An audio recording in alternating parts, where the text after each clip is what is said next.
Walang hiya kayo. Lalaking yung tao, nagpatumba kayo sa nagwawalang lasing dito kagabi. Para saan pa pinabayad ko sa inyo, ha? Kapag ito naulit to, ha? Ako mismo magpapatumba sa inyo. Sensya na po, bossing. Sensya pa ako. Igsasabi mo, ha? Igsasabi mo! Ano magagawa ng pasensya nyo? Umalis na nga kayo dito. Papatulan ko kayo lalo, eh. Luti.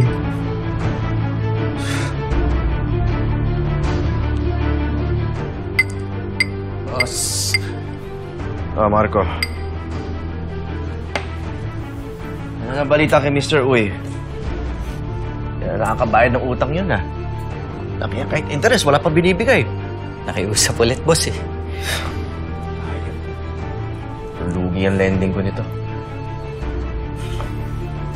May pinang-imbestiga ko sa'yo. Yun nga, boss. May nakuha akong impormasyon tungkol dun sa babaeng tinutulungan mo. Ano meron? May binayaran ako sa Havenwood. Pero, konting impormasyon lang ang naibigay sa akin, eh. Emma Joseco ang pangalan ng babae. Emma Joseco. Emma. May asawa at anak na daw yun.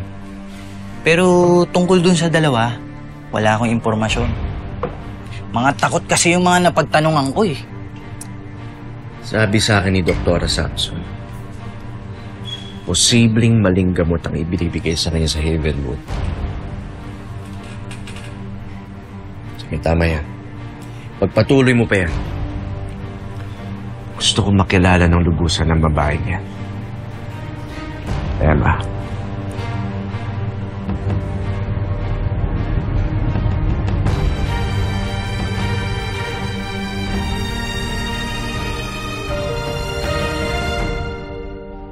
Gaya ng sinabi ko, hindi agad-agad mawawala ang withdrawal symptoms ng isang patient sa medications na binigay sa kanya.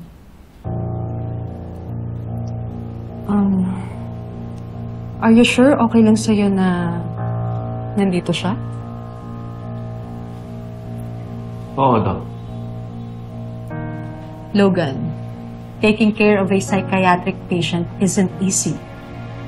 At hindi ko maipapangako sa'yo na mapapagaling ko siya ng ganun kabilis.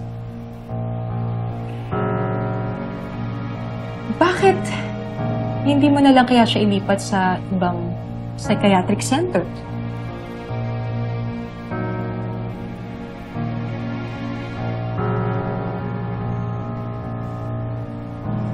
Sige. I have to go. Mag-rounds pa ako sa hospital. Thank you, Doc. Ingat, Doc.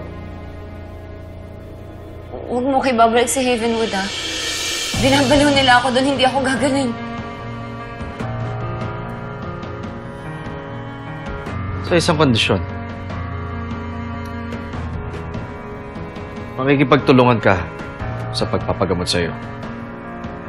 Kakatiwalaan mo ako. Tigit sa lahat, kakain ka at magpapalakas.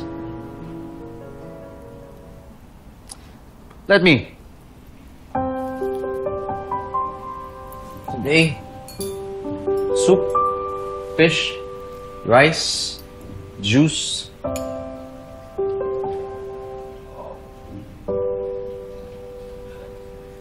Ayaw mo? Sige.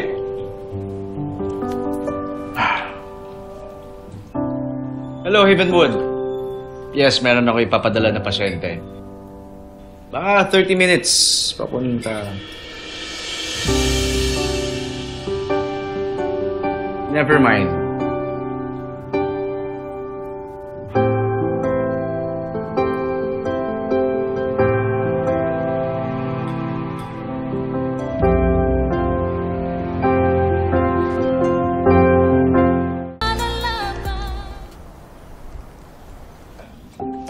Ilan lang to sa mga natutunan kong lutuin nung nasa Japan pa ako.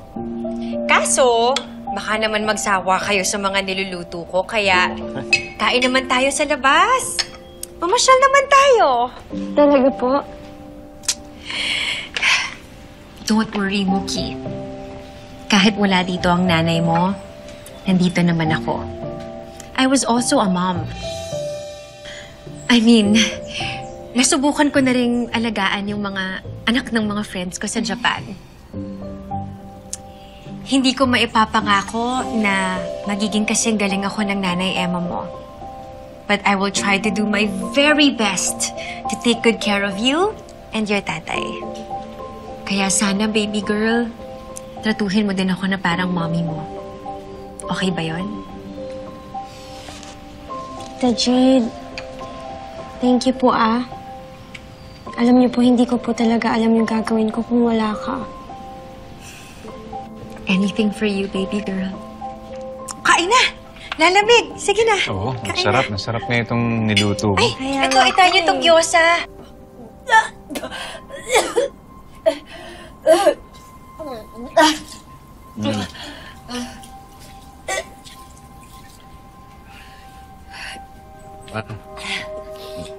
Iwan mo na kami, ha?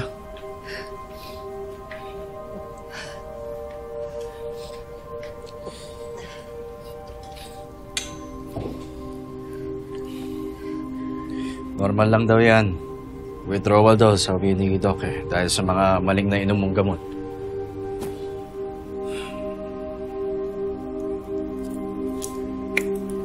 Bakit mo ba ako tinutulungan?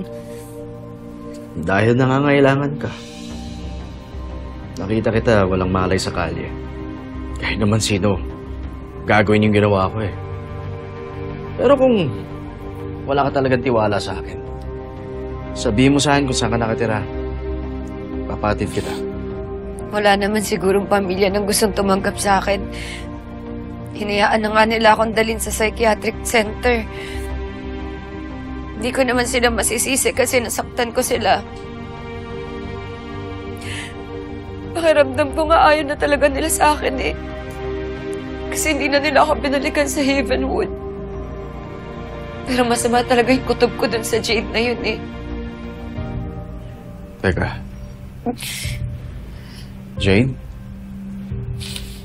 Jade Caparas. Nalaman ko lang nung kailan na magkapatid kami. Pero masama yung kutob ko sa kanya. Alam kong pareho lang siya nung kambal niyang si Olive.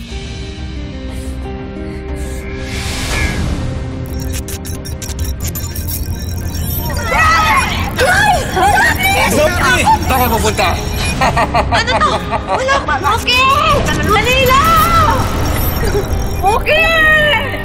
Wala akong tiwala dun sa Jade Caparas na yun.